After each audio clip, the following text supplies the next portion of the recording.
ஜெபம். அன்பின் பரலோக பிதாவே, உம்மை நன்றியோடு துதிக்கிறோம் அப்பா, ஸ்தோதரிக்கிறோம், நன்றி செலுத்துகிறோம். நன்றி ஆவியானவரே, உம்முடைய அன்புக்காக, கிருபைக்காக, இரக்கங்களுக்காக நன்றி செலுத்துகிறோம். உம்மை போற்றுகிறோம் அப்பா, உம்மை புகழுகிறோம், உம்மை வணங்குகிறோம் ராஜா. ஒருவருக்கே எங்கள் ஆராதனையை செலுத்துகிறோம். எங்களுக்கு என்ன என்ன தேவைகளோ எல்லாவற்றையும் சிலுவையில் செய்து முடித்திருக்கிறீர் ராஜா. இதை நாங்கள் அறிந்து கொள்ளும்போது, உம்மை நாங்கள் அறிந்து கொள்ளும்போது எங்கள் வாழ்வில் விடுதலையையும் மீட்பையும் நாங்கள் பெற்றுக்கொள்ளுகிறோம். பரிசுத்த ஆவியானவரே, சகல சத்தியத்திற்கு நேராக எங்களை வழி நடத்துகின்ற சத்திய ஆவியானவரே, வேதத்தின் இரகசியங்களை, மறைப்பொருட்களை எங்களுக்கு எளிமையாய் கற்றுக் கொடுக்கிறதற்காய் நன்றி. தடைகளை, மன கடினத்தை இயேசுவின் நாமத்தினாலே அப்புறப்படுத்துகிறேன். சத்தியத்தை அறிந்து கொள்ளக்கூடிய உணர்வுள்ள தாழ்மையுள்ள இருதயங்களை எங்கள் ஒவ்வொருவருக்கும் நீர் தருகிறதற்காய் நன்றி செலுத்துகிறேன். எங்கள் தேவைகளை, பலவீனங்களை, கண்ணீர்களை அறிந்திருக்கிறீர். வார்த்தையாக நீர் கடந்து வருகிறதற்காய் நன்றி செலுத்துகிறேன். நம்முடைய வார்த்தையை அற்புதங்களினாலும் அடையாளங்களினாலும் நீர் உறுதிப்படுத்துகிறதற்காய் நன்றி செலுத்துகிறேன். இயேசுவின் மூலம் ஜெபிக்கிறேன் நல்ல பிதாவே, ஆமேன். Praise the Lord. ஹல்லேலூயா. நன்றி இயேசுவே. தேவன் நமக்காக யுத்தம் செய்கிறார். இதை எத்தனை பேர் விசுவாசிக்கிறீங்க? எத்தனை பேர் நம்புறீங்க? இதை அறிந்திருக்கிறோமா? தேவன் நம் சார்பில் செயல்பட்டு கொண்டிருக்கிறார். நம் சார்பில் அவர் என்ன செஞ்சிட்டு இருக்கிறாரா? செயல்பட்டு கொண்டிருக்கிறார். நமக்காக அவர் யுத்தம் செய்கிறார். இதை அறிந்திருக்கிறோமா? இதை விசுவாசிக்கிறோமா? இன்னைக்கு இதை குறித்து தான் பார்க்க போறோம். நிறைய சம்பவங்கள் வேதத்துல எடுத்துக்காட்டா சொல்லலாம். சமாரியாவை சீரிய இராணுவம் முற்றுகையிடுது. அந்த மக்களால வெளியிலையும் போக முடியாது, உள்ளே என்ன செய்ய முடியாது, போக முடியாது. பஞ்சம், வறட்சி, கொள்ளை நோய், அந்த ஜனங்கள் சாப்பாட்டுக்கே கஷ்டப்படுறாங்க. எந்த அளவுக்கு அப்படின்னா பிள்ளைகளை சமைத்து சாப்பிடும் அளவுக்கு. விலங்குகளுடைய கழிவுகளை அவங்க உணவாக என்ன செய்யறாங்களா, உட்கொள்றாங்க. இந்த சமயத்துல அங்க கர்த்தர் எப்படி யுத்தம் செய்தார் தெரியுமா? அந்த சீரிய இராணுவத்திற்கு பின்னாடி இருந்து ஒரு இரைச்சல் கேட்க செய்கிறார். அதை கேட்ட உடனே இந்த இராணுவத்துல உள்ளவங்க நினைக்கிறாங்க, இந்த சமாரியா தேசம், இந்த இஸ்ரவேல் மக்கள் வேறு தேசத்தை கூலி பொருத்தி கொண்டு நம்ம எதிர்க்க அவங்க படை அமர்த்தி இருக்கிறார்கள் என்று பயந்து அங்க உள்ள எல்லாத்தையும் போட்டுட்டு அவங்க என்ன செஞ்சாங்களாம், ஓடி போனாங்களாம். இந்த மக்களுக்கு போர் செலவு இருக்குதா? இல்ல. உயிர் சேதம் இருக்குதா? இல்ல. அவங்களோட எஃபர்ட்னு அதுல ஏதாவது இருக்குதா? இல்ல. யுத்தமே செய்யாம யுத்தத்துல வெற்றி அவங்க என்ன செஞ்சிட்டாங்க, பார்த்தாங்க. ஏனென்றால் அவங்க இல்ல, தேவனை செயல்பட அவங்க விடுறாங்க. தேவனுடைய யுத்தம் இப்படிதான் இருக்கும். உங்களுடைய எஃபர்ட் அதுல இருக்காது. அதுல உங்களுக்கு பொருட்சேதம், உயிர் சேதம் அதெல்லாம் நம்ம என்ன செய்ய மாட்டோம், பார்க்க மாட்டோம். எதுவுமே இல்ல, கையில என்ன இருக்குது, வெற்றி. அந்த பொருட்களை அவங்க எடுக்கிறதுக்கு அவங்களுக்கு அத்தனை நாள் தேவைப்பட்டுச்சாம். உணவு பொருள், அந்த விலங்குகள், அங்க உள்ள பொன் பொருள், வெள்ளி, அது எல்லாத்தையும் கொள்ளையிடுறதுக்கு அவங்களுக்கு எத்தனை நாள் ஆச்சுதான்? நீங்க வசனத்தை எடுத்து வாசிச்சு பாருங்க, தெரியும். இதுதான் அவருடைய யுத்தம். இந்த யுத்தம் மாத்திரம் இல்ல, இன்னொரு யுத்தம், அது வேற மாதிரி ரொம்ப நல்லா இருக்கும். எஸ்தர் ராஜாத்தி, அந்த புஸ்தகத்தை நீங்க எடுத்து வாசிச்சு பார்த்தீங்கன்னா, ஆமானுக்கு மொர்தெகாய் மேல ஒரு பொறாமை. மொர்தெகாயை அழிக்கிறதற்கு ஆமான் தூக்கு மரத்தை என்ன செய்யறாரு, ரெடி பண்றாரு. மொர்தெகாயை அழிக்கிறதுக்கு மாத்திரம் இல்ல, 152 நாடுல உள்ள யூத ஜனங்கள் எல்லோரையும் அழிக்கும்படிக்கு ராஜா கிட்ட முத்திரை மோதிரம் வாங்கி தகவலை என்ன செய்யறாரு, அனுப்பி விடுகிறார். இங்க எஸ்தர் ராஜாத்தி உபவாசிச்சு ஜெபிக்கிறாங்க. ராஜா கிட்ட போய் அந்த அனுமதிக்காக அவங்க காத்துக்கிட்டு இருக்கிறாங்க. ராஜா கிட்ட பக்கத்துல யாரும் என்ன செய்ய முடியாது, போக முடியாது. அகாஸ்வேரு ராஜாவுக்கு தூக்கம் வரலையா. அவருக்கு சாப்பாடுல எதுவும் குறை உண்டா? இல்ல. அவருடைய படுக்கையில எதுவும் குறை உண்டா? இல்ல. பாதுகாவல்ல எதுவும் குறை உண்டா? அந்த அறை காற்றோட்டமா இருக்குமா, இருக்காதா? இருக்கும். காற்று இல்லை என்றால் கூட வீசுகிறதுக்கு அவருக்கு யாரு உண்டு, ஆட்கள் உண்டு. ஆனா அவருக்கு என்ன வரலையா, தூக்கம் வரல. உடனே எழுந்து இந்த காலவர்த்தமான நடபடிகள் அப்படின்னு சொல்லி இந்த நடக்கிற சம்பவங்கள் அந்த காலங்கள் எல்லாம் குறிச்சு ஒரு புத்தகத்துல எழுதுவாங்க. அந்த புத்தகத்தை கொண்டு வர சொல்லி அவர் வாசிக்க சொல்லுகிறார். என்றைக்கோ ஒரு நாள் அவருக்கு எதிராக வந்தவர்களை இந்த மொர்தேகாய் காட்டி கொடுத்து ராஜாவுக்கு அங்கு உதவி செய்கிறார். இது அவர் வாசிக்கிறார். கேட்ட உடனே அடுத்த கேள்வி, இதற்கு அவருக்கு ஏதாவது சன்மானம் கொடுக்கப்பட்டதா? இல்லை. அப்ப பார்த்து யார் வரா? ஆமான் வராரு. அவருக்கான கிரெடிட், அவருக்கான அந்த சன்மானத்தை அவர் அங்கு கொடுக்க செய்கிறார். எதிரியின் கையாலேயே அவர் என்ன செய்ய சொல்லுகிறார்? கொடுக்க செய்கிறார். இந்த யுத்தம் எவ்வளவு நல்லா இருக்கு இல்லையா? ராஜாவுக்கு என்ன வரலையா? தூக்கம் வரலையா? நீங்க நினைக்கலாம், என் சார்பில் யார் போய் அவங்க கிட்ட பேச போறா? எனக்காக யாரு பரிந்து பேச போறா? எனக்கு ரெக்கமெண்ட் பண்ண போறது யாரு? தூக்கம் வராமல் அவரால் என்ன செய்ய முடியும்? யோசிக்க வைக்க முடியும். ஹல்லேலூயா, பிரைஸ் தி லார்ட். எப்போனா யுத்தத்தை அவர் கையில கொடுக்கும் போது. நிறைய யுத்தத்தை நீங்க வேதங்கள்ல பார்க்கலாம், ரொம்ப சூப்பரா இருக்கும். கோலியாத், அவர் ஒரு அரக்கன். அரக்கனை போர் வீரர்கள் ராஜாவால கூட போரிட முடியாது. ஏன்னா ஒரு மனுஷனுக்கும் அரக்கனுக்கும் சண்டை வச்சா யாரு ஜெயிப்பாங்க? அரக்கன் தான். தாவீது போறாரு, தான் மேல உள்ள பலத்துல இல்ல, கர்த்தர் மேல உள்ள பலத்துல அவர் அங்க போறாரு. ஒரு கவன், 5 கூழாங்கற்கள். ஒருத்தங்க மேல கல் எறிறாங்க. அவங்க எப்படி விழுவாங்க? பின்னாடி விழுவாங்க. முதல்ல ஒரு சின்ன கூழாங்கல் எரிஞ்சு அவங்க என்ன செய்ய மாட்டாங்க? விழமாட்டாங்க. அது வேற விஷயம். அப்படியே விழுந்தாலும் அவங்க எப்படி விழுவாங்க? பின்னாடி விழணும். கோலியாத் எப்படி விழுந்தாரா? முன்னாடி விழுறாரு. அப்போ அந்த கல் பட்டதினால் விழுந்தாரா, இல்ல பின்னாடி இருந்து யாரு தள்ளி விட்டா? கர்த்தர். ஹல்லேலூயா, பிரைஸ் தி லார்ட். இஸ்ரவேல் ஜனங்கள் ஒரு வருஷத்துக்குள்ள அவங்க கானான் தேசம் பக்கத்துல போயிட்டாங்க. அங்க போய் அவர் கொடுத்த தேசம் எப்படின்னு சொல்லி சுத்தி பார்க்கணும்னு அவங்களுக்கு ஒரு ஆசை. எப்பவுமே தேவனுடைய வார்த்தை எப்படின்னு சொல்லி ஆராய்ச்சி பண்ணவே பண்ணாதீங்க. அது நமக்கு அவிசுவாசத்தை கொடுக்கும். அது எப்படின்னு ஆராய்ச்சி பண்றதுக்கு அவருடைய வார்த்தை கொடுக்கப்படவில்லை, அது விசுவாசிப்பதற்காக நமக்கு கொடுக்கப்பட்டிருக்கிறது. ஏன்னா அதை பெற்றுக்கொள்றதுக்கான சூழ்நிலைகள் நம்மிடத்தில் இருக்கவே இருக்காது. அந்த சூழ்நிலைகளையும் உருவாக்கி அந்த பலனுக்குள்ள கொண்டு போறது அவருடைய வேலை. அது அவருடைய யுத்தம். உள்ள போறாங்க, தேவனுக்கு அதுல விருப்பம் இல்லை, ஆனாலும் அவங்க விரும்பினாங்க, அது கிடைக்கிறது. தேவனுடைய விருப்பத்துக்கு மாறாக நாம எதை கேட்டாலும் அது கிடைக்கதான் செய்யும். ஆனா அதுல என்ன இருக்குது? விளைவுகள் இருக்கிறது. நம்ம கேட்கிறத ஞானமா என்ன செய்யணும்? கேட்கணும். அங்க உள்ள ராட்சசர்கள், அந்த கோட்டை சுவர், அங்க உள்ள எல்லாத்தையும் பார்த்து இவங்களுக்கு என்ன வருதுன்னா பயம் வருது. பயம் வந்தது மாத்திரம் இல்ல, வெளியில வந்து மோசேக்கும் ஆரோனுக்கும் விரோதமா முறுமுறுக்கிறாங்க. இஸ்ரவேல் ஜனங்கள் கிட்ட அங்கெல்லாம் போய் நம்ம சுதந்திரிக்க முடியாது, அவங்க எல்லாம் ராட்சசர்கள், அவங்க பார்வைக்கு நாம எப்படி இருக்கிறோம்? வெட்டுக்கிளிகளை போல இருக்கிறோம். இந்த துர்ச்செய்தியை சொல்றாங்க. யாரெல்லாம் அதை ஏத்துக்கிட்டாங்களோ, யாரெல்லாம் அதை நம்பினாங்களோ, யாரெல்லாம் அதை விசுவாசிச்சாங்களோ, அழுது புலம்பி அவங்களால உள்ள போகவே முடியல. அவங்களுடைய சந்ததிகள் தான் ஜோஷ்வா காலேபோட என்ன செய்யறாங்க? போறாங்க. அடுத்து யோசுவா 40 வருஷம் கழிச்சு 2 பேரை தான் அனுப்புறாரு. அவர் 12 பேர் என்ன செய்யல? அனுப்பல. அங்க ராகாப் ஒரு விஷயம் சொல்றாங்க. நீங்க எப்போ செங்கடலை பிரிஞ்சு நீங்க வெளியில வந்தீங்களோ, வெளியில உள்ள புற ஜாதிகள் தேசத்தை வெற்றி பெற்று நீங்க வர ஆரம்பிச்சீங்களோ, உங்களை குறித்த திகில் எங்கள் குடிமக்களிடத்தில் உண்டாயிற்று. உங்களை குறித்து அவங்களுடைய இருதயம் மெழுகு போல கரைந்திருந்தது. எத்தனாவது வருஷத்துல? முதல் வருஷத்திலேயே. அவங்க செங்கடலை பிரிஞ்சு வரும்போதே இவங்களை குறித்த அந்த தகவல் கானானிய மக்களுக்கு போய்விட்டது. ஜீவனுள்ள தேவன் இஸ்ரவேல் மக்களை வழி நடத்துகிறார். அவர் அவர்கள் முன்பாக செல்லுகிறார்.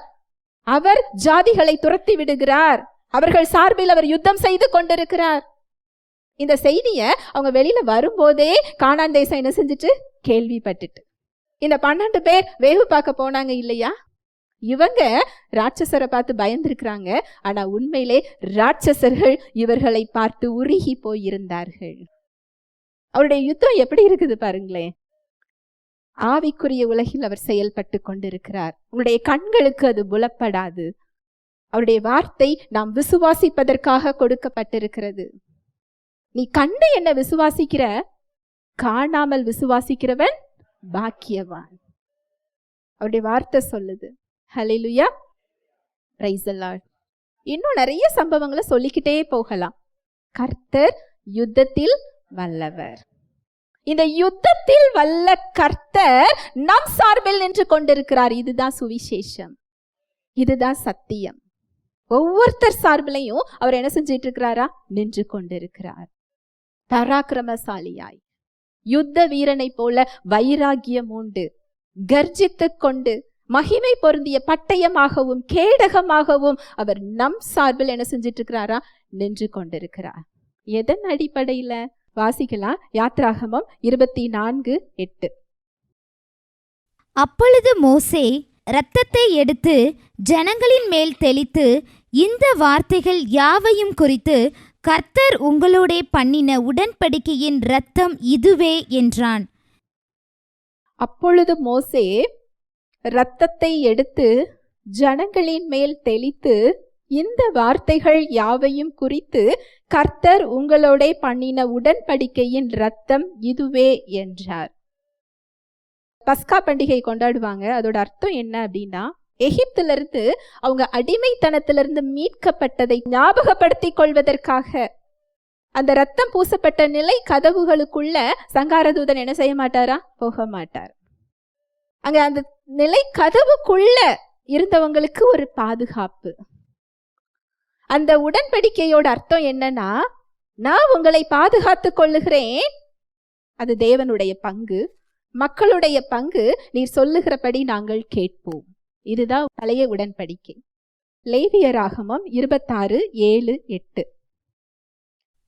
உங்கள் சத்துருக்களை துரத்துவீர்கள், அவர்கள் உங்கள் முன்பாக பட்டயத்தால் விழுவார்கள். உங்களில் 5 பேர் 100 பேரை துரத்துவார்கள். உங்களில் 100 பேர் 10,000 பேரை துரத்துவார்கள். உங்கள் சத்துருக்கள் உங்களுக்கு முன்பாக பட்டயத்தால் விழுவார்கள். அந்த உடன்படிக்கையோட ஒரு பலன் என்னன்னா, உங்கள் சத்துருக்களை துரத்தி விடுவீர்கள். இதனாலதான் தாவீது ராஜா தைரியமா போய் கோலியாத் முன்னாடி நின்னாரு. இந்த உடன்படிக்கையை அவர் அறிந்திருந்தார். இந்த உடன்படிக்கையின்படி தேவன் செயல்படுகிறவர். அவர் சொன்னதுதான். இஸ்ரவேல் மக்கள் நல்லவர்கள் என்பதனால் அவங்க பாதுகாக்கப்பட்டாங்களா, இல்ல இஸ்ரவேலருக்கும் தேவனுக்கு இடையே ஒரு உடன்படிக்கை இருந்ததா? உடன்படிக்கை இருந்தது. அந்த உடன்படிக்கையின் நிமித்தம், ஆபிரகாமோடு அவர் பண்ணின அந்த உடன்படிக்கையின் நிமித்தம் அதை அவர் நினைவு கூர்ந்து அதை அவர் அங்கு கடைபிடிக்கிறார். அந்த வார்த்தைக்கு அவர் உண்மையுள்ளவராக இருக்கிறார். அந்த உடன்படிக்கையோட ஒரு பலன் என்ன அப்படின்னு சொன்னா, வசனம் சொல்லுது பாருங்க, உங்கள் சத்துருக்களை துரத்தி விடுவீர்கள், அவர்கள் உங்கள் முன்பாக பட்டயத்தால் விழுவார்கள். உங்களில் 5 பேர் 100 பேரை துரத்துவார்கள். அப்ப இந்த பலம் எங்க இருந்து வருது? 5 பேர் எத்தனை பேரை துரத்துவாங்களா? 100 பேரை துரத்துவாங்களா? 100 பேர் 10,000 பேரை துரத்துவார்கள். உங்கள் சத்துருக்கள் உங்களுக்கு முன்பாக பட்டயத்தால் விழுவார்கள். அதனாலதான் அந்த மக்கள் அத்தனை வெற்றியை பார்த்தாங்க. அந்த போர்கள்ல அத்தனை வெற்றி அவங்க என்ன செஞ்சாங்க? பார்த்தாங்க. அது மாத்திரம் இல்ல, உபாகமம் 28:7. உனக்கு விரோதமாய் எழும்பும் உன் சத்துருக்களை கர்த்தர் உனக்கு முன்பாக முறியடிக்கப்படும்படி ஒப்பு கொடுப்பார். ஒரு வழியாய் உனக்கு எதிராக புறப்பட்டு வருவார்கள், 7 வழியாய் உனக்கு முன்பாக ஓடி போவார்கள். அதுல ஒரு பலன், ஒரு வழியா வந்தா 7 வழியா என்ன செய்வாங்களா? ஓடி போவாங்க. இது பழைய உடன்படிக்கை. இந்த உடன்படிக்கைக்கு தேவன் உண்மையுள்ளவராக இருந்தார். நீங்க வேதாகமத்தை எடுத்து வாசிச்சு பார்த்தீங்கன்னா, பழைய ஏற்பாடை வாசிச்சு பார்த்தீங்கன்னா, அந்த வார்த்தைக்கு அவர் எப்படி இருந்தார்? உண்மையுள்ளவராக இருந்தார். அந்த மக்கள் அதை பார்க்க முடியாம போனாங்கன்னா, அவங்க அந்த பாதுகாப்புல இருந்து அவங்க விலகி போகும்போது அந்த விளைவுகளை அவங்க என்ன செஞ்சாங்க? சந்திச்சாங்க. இதைவிட சிறந்த உடன்படிக்கை, விசேஷித்த வாக்கு தத்தங்களின் பேரில் ஸ்தாபிக்கப்பட்ட விசேஷித்த உடன்படிக்கையில நீங்களும் நானும் என்ன செஞ்சுக்கிட்டு இருக்கிறோம். மத்தேயு 26:28. இது பாவ மன்னிப்பு உண்டாகும்படி அநேகருக்காக சிந்தப்படுகிற புது உடன்படிக்கைக்குரிய என்னுடைய இரத்தமாயிருக்கிறது. இது பாவ மன்னிப்பு உண்டாகும்படி அநேகருக்காக சிந்தப்படுகிற புது உடன்படிக்கைக்குரிய என்னுடைய இரத்தமாய் இருக்கிறது. அந்த பஸ்கா பண்டிகை எப்படி கொண்டாடினாங்கன்னா, அந்த ஆட்டுக்குட்டியோட ரத்தம் அந்த நிலைக்கதவுல பூசப்பட்டிருந்தது. அந்த ரத்தத்துக்குள்ள இருந்தவங்களுக்கு அங்க என்ன கிடையாது? அழிவு கிடையாது. இங்க புதிய உடன்படிக்கை விலங்குகளின் இரத்தத்தின் மேல் ஸ்தாபிக்கப்படவில்லை, ஆட்டுக்குட்டியானவருடைய இரத்தத்தின் மேல் ஸ்தாபிக்கப்பட்டிருக்கிறது. ஹல்லேலூயா, பிரைஸ் தி லார்ட். வசனம் தெளிவா சொல்லுது பாருங்க. இது பாவ மன்னிப்பு உண்டாகும்படி அநேகருக்காக சிந்தப்படுகிற புது உடன்படிக்கைக்குரிய என்னுடைய இரத்தமாய் இருக்கிறது. நம்மளோடு தேவன் உடன்படிக்கை பண்ணி இருக்கிறார் கிறிஸ்துவின் மூலமாக, அவருடைய இரத்தத்தின் மூலமாக. அந்த உடன்படிக்கை முத்திரையிடப்பட்டிருக்கிறது. இந்த உடன்படிக்கையில நம்முடைய பலன்கள் எப்படிப்பட்டதா இருக்கும் இல்லையா? ஒரு வழியா வந்தா அந்த சூழ்நிலை எப்படி ஓடி போகும்? 7 வழியா ஓடி போகும். நீங்க சொல்லலாம், நான் ஒரு பிரச்சனையா 2 பிரச்சனையா, இத்தனை பிரச்சனைகளை நான் எப்படி சமாளிப்பேன்? இல்ல, ஒருவர் 100 பிரச்சனைகளை என்ன செய்ய முடியும்? சமாளிக்க முடியும். 100 பேர் 10,000 பிரச்சனைகளை என்ன செய்ய முடியும்? சமாளிக்க முடியும். அதனாலதான் சபையை கட்டுகிற வேலையை அவர் நம் கரத்தில் கொடுத்திருக்கிறார். ஹல்லேலூயா, பிரைஸ் தி லார்ட். அவர் தனியா நம்மளை என்ன செய்யல, விடல. எபிரேயர் 8:6. இவரோ விசேஷித்த வாக்குத்தத்தங்களின் பேரில் ஸ்தாபிக்கப்பட்ட விசேஷித்த உடன்படிக்கைக்கு எப்படி மத்தியஸ்தராய் இருக்கிறாரோ அப்படியே முக்கியமான ஆசாரிய ஊழியத்தையும் பெற்றிருக்கிறார். இது ஆங்கிலத்தில் எப்படி இருக்கும் அப்படின்னா, விசேஷித்த அப்படிங்கிறது பெட்டர் அப்படின்னு இருக்கும். Better promises upon better covenant அப்படின்னு இருக்கும். ஒரு விஷயத்தை விட இன்னொரு விஷயம் நல்லா இருந்தாதான் என்னன்னு சொல்லுவோம்? பெட்டர்னு சொல்லுவோம். எதனால இது பெட்டர்னு சொல்லப்பட்டிருக்கு அப்படின்னா, இது விலங்குகளின் இரத்தத்துல இந்த உடன்படிக்கை அவர் என்ன செய்யல, ஸ்தாபிக்கல. இயேசு கிறிஸ்துவின் இரத்தத்தின் மேல் இந்த உடன்படிக்கை உண்டாயிருக்கிறது. இது நம்முடைய செயல்களின் அடிப்படையில தேவன் நம்மை பிள்ளையாக மாற்றவில்லை.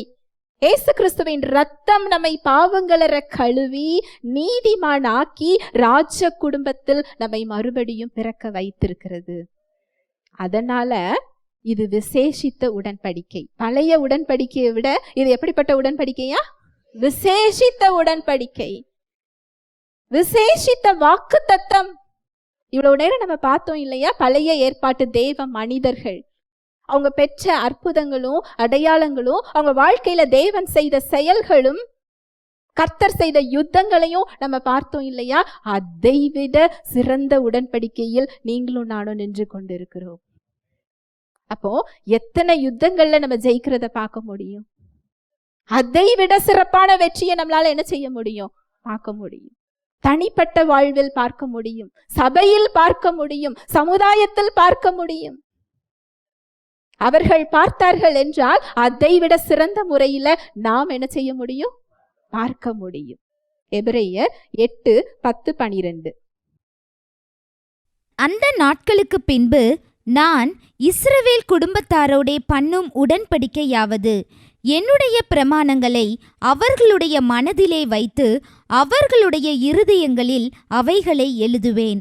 நான் அவர்கள் தேவனாயிருப்பேன், அவர்கள் என் ஜனமாயிருப்பார்கள். அப்பொழுது சிறியவன் முதற்கொண்டு பெரியவன் வரைக்கும் எல்லாரும் என்னை அறிவார்கள். ஆகையால் கர்த்தரை அறிந்து கொள் என்று ஒருவன் தன் அயலானுக்கும் ஒருவன் தன் சகோதரனுக்கும் போதிக்க வேண்டுவதில்லை. 12வது வசனம். ஏனெனில் நான் அவர்கள் அநியாயங்களை கிருபையாய் மன்னித்து அவர்கள் பாவங்களையும் அக்கிரமங்களையும் இனி நினையாமல் இருப்பேன் என்று கர்த்தர் சொல்லுகிறார். இதுதான் விசேஷித்த வாக்குத்தத்தம், பெட்டர் ப்ராமிசஸ். இதுதான் அந்த நாட்களுக்கு பின் நான் இஸ்ரவேல் குடும்பத்தாரோடு பண்ணும் உடன்படிக்கையாவது. இந்த உடன்படிக்கை இஸ்ரவேலோடு நிற்கவில்லை. பழைய உடன்படிக்கை இஸ்ரவேல் மக்களோடு மாத்திரம்தான் இருந்தது. புதிய உடன்படிக்கை இயேசு கிறிஸ்துவின் மீது விசுவாசம் வைக்கிற எல்லோரோடும் ஏற்பட்டிருக்கிறது. உங்களோடும் என்னோடும் தேவனுக்கு உடன்படிக்கை ஏற்பட்டிருக்கிறது, கிறிஸ்துவின் மூலம் ஏற்பட்டிருக்கிறது. புற ஜாதிகளாகிய நமக்கு இந்த அதிசயம் நிகழ்ந்திருக்கிறது. அதனாலதான் இயேசு கிறிஸ்து பிறக்கும்போது தேவதூதர்கள் சொல்றாங்க, எல்லோருக்கும் மகிழ்ச்சியை உண்டாக்கக்கூடிய நற்செய்தி.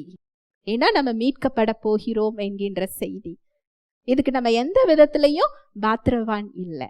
வசனம் சொல்லுது பாருங்க, அவர் என்னுடைய பிரமாணங்களை அவர்களுடைய மனதிலே வைத்து அவர்களுடைய இருதயங்களில் அவைகளை எழுதுவேன். நான் அவர்கள் தேவனாய் இருப்பேன், அவர்கள் என் ஜனமாய் இருப்பார்கள். 12வது வசனம் பாருங்க, ஏனெனில் நான் அவர்கள் அநியாயங்களை கிருபையாய் மன்னித்து. இதை நீங்க தினம் தினம் உங்க சிந்தனைக்கு நினைவு கூறணும். என் செயல்களினால் அவர் அதை என்ன செய்யல? மன்னிக்கல.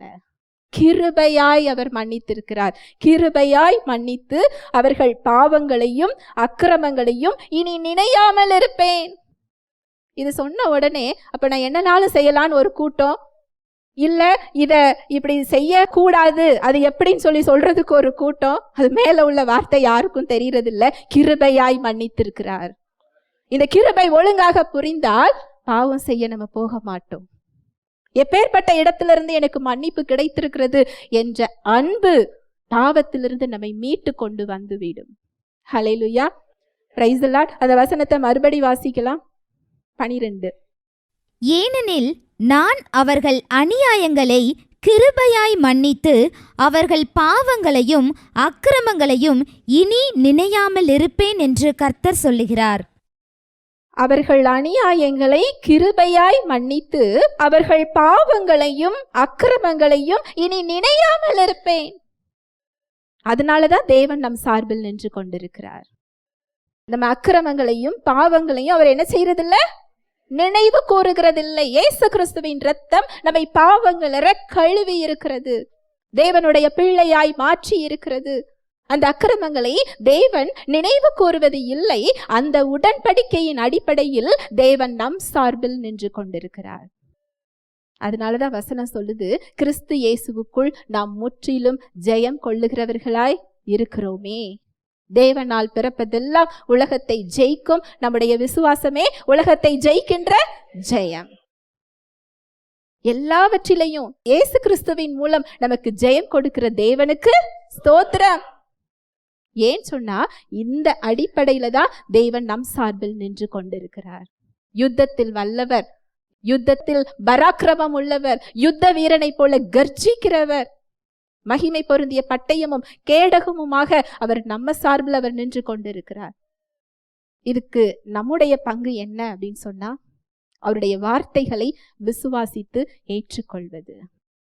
யோசபாத் ராஜா, ஏராளமான கூட்டம், அதுக்கு எதிராக நிற்க அவருக்கு பலன் இல்லை. அவருடைய கண்கள் தேவனையே நோக்கி பார்க்கிறது. தேவனிடமிருந்து வார்த்தை வருகிறது, யுத்தம் உங்களுடையதல்ல, யுத்தம் கர்த்தருடையது. நீங்கள் தரித்து நின்று கர்த்தர் உங்களுக்கு செய்யும் ரட்சிப்பை பாருங்கள். அந்த தரித்து நிற்கிற இடத்துலதான் நம்ம இன்று நிற்க சொல்லுகிறார். தரித்து நிற்கணும்னு சொன்ன உடனே அங்க யோசபாத்தை என்ன செஞ்சாரு? தூங்க போயிட்டாரா? இல்ல. அந்த போர்க்களத்துல இராணுவ படைகளுக்கு முன்பதாக பாடகர் குழுவை கொண்டு விடுகிறார். உலகம் அவரை பைத்தியமாக பார்த்திருக்கலாம், அற்பமாக எண்ணி இருக்கலாம். ஆனா அதுக்கு பெயர் வேதம் விசுவாசம் என்று சொல்லுகிறது. நீங்க விசுவாசத்துல நின்னீங்கன்னா உலகம் உங்களை பைத்தியம் என்றுதான் சொல்லும். இயேசு கிறிஸ்துவை மதி மயங்கி இருக்கிறார் என்று சொல்லி அவருடைய குடும்பத்தினர் பிடிக்க வந்தாங்களாம். இயேசு கிறிஸ்துவ விசுவாசிக்கிற நம்மை உலகம் எப்படி சொல்லும்? மதி மயங்கி இருக்கிறார்கள். இந்த பேர் கிடைக்கலன்னு சொன்னாதான் நம்ம உலகத்தோட ஒத்து போயிருக்கிறோம்னு அர்த்தம். இந்த பேர் நமக்கு கிடைச்சிருக்கா இல்லையா? கிடைக்கலன்னா நான் மாற வேண்டி இருக்கிறது. கிடைச்சிட்டுனா நம்ம சரியான பாதையில என்ன செஞ்சுட்டு இருக்கோம்? போய்கிட்டு இருக்கிறோம். ஹல்லேலூயா, பிரைஸ் தி லார்ட். அவருடைய வார்த்தையை விசுவாசத்தோடு ஏற்றுக்கொள்வது, தேவனுடைய சர்வாயுத வர்க்கத்தை விசுவாசத்தோடு அணிந்து கொள்வது, பரிசுத்த ஆவியானவரால் தினம் தினம் நிரம்புவது. ஒரு முறை அனுபவம் இல்லை, அவர் என்றென்றைக்கும் நமக்குள்ளதான் இருக்கிறாரு. ஆனா அந்த அனுபவத்துல தினம் தினம் நிரம்புவது. நம்ம சிந்தனைகள்ல அவருடைய பிரசன்னத்தினால் நிரம்புவது. நான் இருக்கிற இடம் அந்த பிரசன்னத்தை குறிக்கிறது இல்ல, என் சிந்தனையில நான் எதை வச்சிருக்கிறேன் அதுதான் அந்த பிரசன்னத்தை வெளிப்படுத்தும். இந்த இடத்துக்கெல்லாம் நம்ம எப்படி வர முடியும் அப்படின்னு சொன்னா, பிரச்சனைக்கு மத்தியில நான் தரித்து நிற்கின்ற அனுபவத்துக்கு எப்படி வர முடியும்னு சொன்னா, அனுதினமும் அவருடைய வார்த்தையோடு நாம் நேரம் செலவிடும் பொழுது, விசுவாசத்தோடு அந்த வார்த்தைகளை தாழ்மையாக ஏற்றுக்கொள்ளும் போது, கிறிஸ்துவுக்காக கிறிஸ்துவுக்குள் நமக்கு என்ன கொடுக்கப்பட்டிருக்கிறதோ அந்த இடத்தில் நாம் நிற்பது. இதுதான் யுத்தத்தை கர்த்தர் கையில என்ன செய்யும், கொடுக்கும். இது ஒரு ப்ராசஸ். அந்த யுத்தத்தை அவர் செய்யறது கேட்க நமக்கு ரொம்ப நல்லா இருந்தது. எந்த அடிப்படையில அவர் கொடுத்திருக்கிறாருங்கிறத கேட்கறதுக்கும் நமக்கு எப்படி இருந்தது, ரொம்ப நல்லா இருந்தது. நம்ம செய்ய வேண்டிய பங்கு பெருசா ஒன்றும் சொல்லல, நம்மால செய்ய முடியாததை அவர் செய்து விடுகிறார். அந்த பங்கு அவருடையது. போய் சண்டை போட போறது இல்லை, நோய் கிருமிகளை மேற்கொள்ற வேலை நம்ம வேலை கிடையாது, சொகத்தை கஷ்டப்பட்டு பெறுற வேலை நம்முடைய வேலை கிடையாது, மனுஷங்களை ஜெயிக்கிற வேலை நம்ம வேலை கிடையாது, பிசாசை மேற்கொள்ற வேலை நம்ம வேலை கிடையாது. யுத்தம் கர்த்தருடையது. அதை விசுவாசிக்கிற இடம் நமக்கு கொடுக்கப்பட்டிருக்கிறது. உங்க உறவுக்காக அவர் ஆசைப்படுகிறார். ஒரு தேவைக்காக நம்ம அவரை தேடி போறோம். அவர் எதை தேடுறாரா, நம்முடைய உறவை தேடுகிறார். அந்த அன்பிற்காக அவர் ஏங்கி நிற்கிறார். உலகத்தையே படைத்திருக்கிறார், சர்வத்தையும் படைத்தவர், சர்வத்துக்கும் அதிகாரி, ராஜாதி ராஜா, கர்த்தாதி கர்த்தா, நம்முடைய அன்புக்காக என்ன செய்றாரா, ஏங்கி நிற்கிறார். ஹல்லேலூயா, பிரைஸ் தி லார்ட். தேவன் நமக்காக யுத்தம் செய்கிறார். தேவன் உங்களுக்காக என்ன செய்கிறார், யுத்தம் செய்கிறார். உங்க சார்பில் அவர் நின்று கொண்டிருக்கிறார். இதை நீங்கள் அறிந்து விசுவாசித்து நீங்க உங்க பிரச்சனைகளை அவர் கையில கொடுக்கும் பொழுது அந்த யுத்தத்துல வெற்றியை உங்களால் என்ன செய்ய முடியும், பார்க்க முடியும். ஜெபிக்கலாம். அன்பின் தகப்பனே, உம்மை நன்றியோடு துதிக்கிறோம் அப்பா, ஸ்தோதரிக்கிறோம், நன்றி செலுத்துகிறோம். உம்முடைய அன்புக்காக நன்றி அப்பா, உம்முடைய கிருபைக்காக, உம்முடைய இரக்கங்களுக்காக நன்றி அப்பா. எத்தனை பெரிய பாக்கியத்தை எங்களுக்கு தந்திருக்கிறீங்க. இயேசு கிறிஸ்துவின் இரத்தத்தினால் ஆன ஒரு புதிய உடன்படிக்கை உம்மோடு எங்களுக்கு ஏற்பட்டிருக்கிறது. விசேஷித்த வாக்கு தத்தங்களின் பேரில் ஸ்தாபிக்கப்பட்ட விசேஷித்த உடன்படிக்கையில் நாங்கள் நின்று கொண்டிருக்கிறோம். ராஜ குடும்பத்தில் நாங்கள் மறுபடியும் பிறந்திருக்கிறோம். உம்முடைய பிள்ளையாக, மகனாக, மகளாக நாங்கள் மாற்றப்பட்டிருக்கிறோம். தேவன் எங்கள் பட்சத்தில் இருந்தால் எங்களுக்கு விரோதமாய் நிற்பவர் யார்? இந்த உலகத்தில் போர்க்களம் உண்டு, யுத்தம் உண்டு, ஆனால் நாங்கள் தனியாக இல்லை. எங்கள் சார்பில் நீர் நின்று கொண்டிருக்கிறீர். எங்களுக்காக நீர் யுத்தம் செய்து கொண்டிருக்கிறீர். பராக்கிரமசாலியாக, பயங்கர பராக்கிரமசாலியாக, யுத்த வீரனை போல வைராக்கியம் கொண்டு கர்ஜித்து எங்களை எதிர்த்து வருகிற சத்துருவை நீர் முறியடிக்கிறீர். எங்களை விடுவித்து காக்கிறீர். மகிமை பொருந்திய பட்டயமாகவும் கேடகமாகவும் நீர் இருக்கிறீர். எங்களுக்கு எதிராக வருகின்ற சூழ்நிலைகள், எதிராக வருகின்ற காரியங்கள் ஒரு வழியாக வந்தால் அது 7 வழியாக ஓடி போக செய்கிறீர். ஒருவர் 100 பேரை, 100 சூழ்நிலைகளை எதிர்கொள்ளக்கூடிய அந்த வல்லமையை எங்களுக்குள் நீர் வைத்திருக்கிறீரப்பா. எங்களுக்குள் நீர் காத்து கொண்டிருக்கிறீர். ஜீவனுள்ள கல்லை போல ஆவிக்கேற்ற மாளிகையாக எங்களை கட்ட பரிசுத்த ஜாதியாய், கூட்டமாய் எங்களை நீர் பிரித்தெடுத்திருக்கிறீரப்பா. உமக்கு சொந்த ஜனமாய் எங்களை நீர் உருவாக்கி இருக்கிறீர். நன்றி செலுத்துகிறோம் அப்பா. வந்திருக்கிற ஒவ்வொருவரையும் உடைய கரத்தில் தருகிறேன். என்ன தேவையில வந்தாங்களோ அவங்களுக்கு ஏற்ற மன்னாவை நீர் கொடுத்ததற்காக நன்றி. அவர்களோடு நீர் பேசியதற்காக நன்றி. யுத்தம் உன்னுடையதல்ல, யுத்தம் என்னுடையது. என்னுடைய வல்லமையை புரிந்து கொள். இயேசு கிறிஸ்துவின் மூலமாக உன்னோடு நான் உண்டு பண்ணி இருக்கிற உடன்படிக்கையை நீ நினைவு கொள். நான் உன் சார்பில் நின்று கொண்டிருக்கிறேன். உனக்காக செயல்பட காத்து கொண்டிருக்கிறேன்.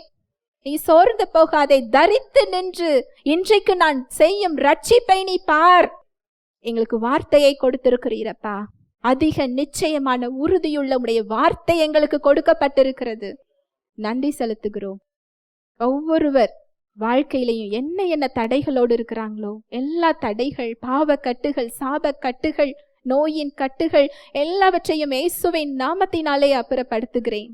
சிலுவையில் நீர் கொடுத்த தேவ சுகத்தை, தேவ வாழ்வை, தேவ ஆசீர்வாதத்தை ஒவ்வொருவரது சரீரத்திலும் வாழ்விலும் இயேசுவின் நாமத்தினாலே கட்டவிழ்க்கிறேன். பாதாளத்தின் வாசல்கள் அதை மேற்கொள்ளுவது இல்லை. இயேசுவின் நாமத்தினாலே இந்த விடுதலையை பெற்றுக்கொள்ளுகிறோம். நன்றி செலுத்துகிறோம் அப்பா. நன்றி அப்பா. எங்களுடைய சூழ்நிலைகள், எங்களுடைய யுத்தத்தை உம்முடைய கரத்தில் கொடுக்க நாங்கள் தீர்மானம் எடுக்கிறோம்.